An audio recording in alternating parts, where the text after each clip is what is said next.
causes my partner to judge me so harshly? What causes them to want me to be perfect? How come they will not let go of my flaws and they keep reminding me of what those flaws are? Welcome back to my YouTube channel, Live by Design with Grace Kariuki, where we have conversations about life experiences from our temperaments, our personalities, and how that impacts our relationships. So I want to talk a little bit about the judgmental and critical attitudes of the melancholic. The melancholic can be experienced by other people as being very inflexible to accept the flaws of other people. They do the same thing to themselves, where their thought patterns are very polarizing. They are very deterministic.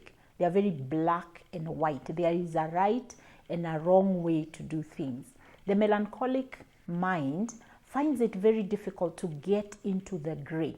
Now, if you have a blend of melancholic and choleric, then you have two perfectionistic temperaments blended together, and what people experience from you is a very intense personality, where if you once you feel whatever feelings you have about a situation, it is very difficult for you to be shifted, and you're going to be argumentative, you are going to be directing, you are going to be interrogating, and you are going to be inflexible in accepting the opinion of others.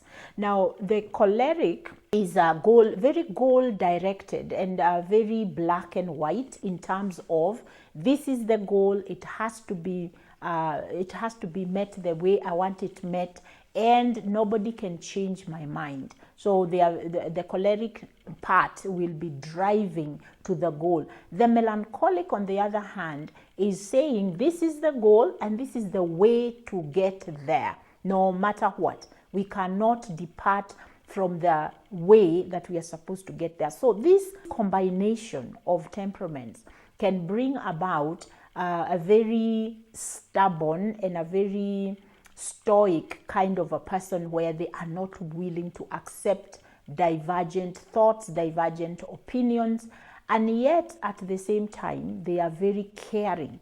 So they will be the people that they love, the people that are important to them, they will care for them to a fault. And so they are very dedicated, very loyal, and very dependable, because they are very goal-directed, and they are very strategic. They are going to create plans to get to a place. They are the people that will be attractive now to the sanguine and the phlegmatic, because they offer safety, they also offer direction, and they also offer how to get to spaces. They will offer some goals. They will offer direction and guidance. Now, unfortunately, once you start living with a melancholic choleric and you are a sanguine or a phlegmatic, you will be overwhelmed by their need to have things go a certain way. Even though that certain way looks very good for you, you will find that the inflexibility will cause you to be very frustrated, because you will constantly feel that your way of thinking, your opinions, your desires will not be accommodated.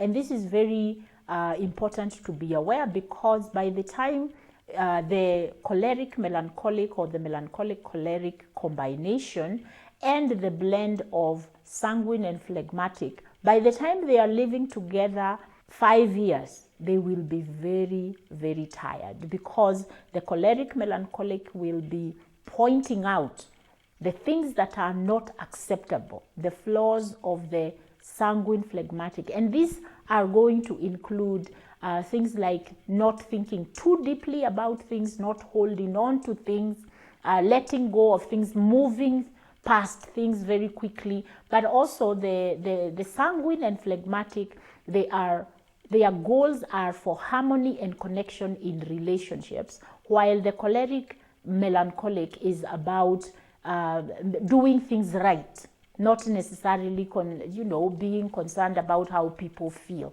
And so if you are married to a melancholic who is also a choleric, you are going to find yourself emotionally wounded a lot, because when they are wounded, they wound back. The space of personal growth and the space of relational growth is going to be that the melancholic choleric would need to really check themselves when it comes to judging others and criticizing them, and also their pride. They would need to really watch their pride, because they can come off as patronizing. They can come off as I know it and you don't. And so their partners may experience them as being treating them like children. And you see, the phlegmatic sanguine is a very personable combination, and they are lovely people. They like people. They don't judge people. They tend to go with the flow. It's almost like live and let live. But the choleric melancholic is going to have a difficult time living and letting live. So they want to be able to influence. Unfortunately, the unhealed choleric melancholic choleric is not going to be influencing. They are going to be demanding, and they are going to be threatening, and they are going to be humiliating in order to get the other person to change behavior. So allowing yourself as a melancholic to continually work on the perfectionism that leads you not to accommodate or to compromise is going to be helpful for you in order for you to create a relationship that mutually satisfies both of you. So allow yourself to work on flexibility. Allow yourself to work on being more gracious. And when you are hurt and upset, allow yourself to process that through before you share it within that pain and within that hurt, because then you can't take back the words, because the words can be very harsh. So it's important to continually grow and to deal with what we call the rough edges of our temperament, so that our relationships can continue to grow.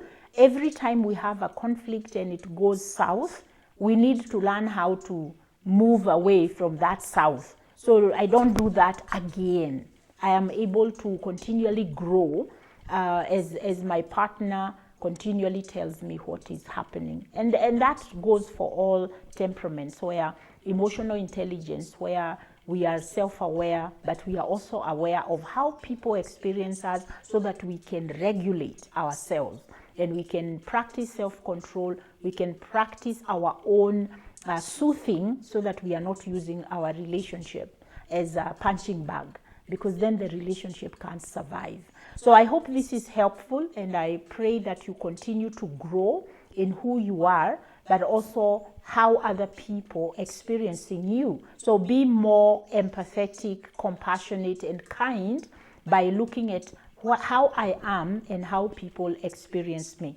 And work on that as a melancholic. Work on moving through your emotions rather than sitting in them, and they become so overwhelming that the people in your relationships are experiencing the negative part of you more than the positive.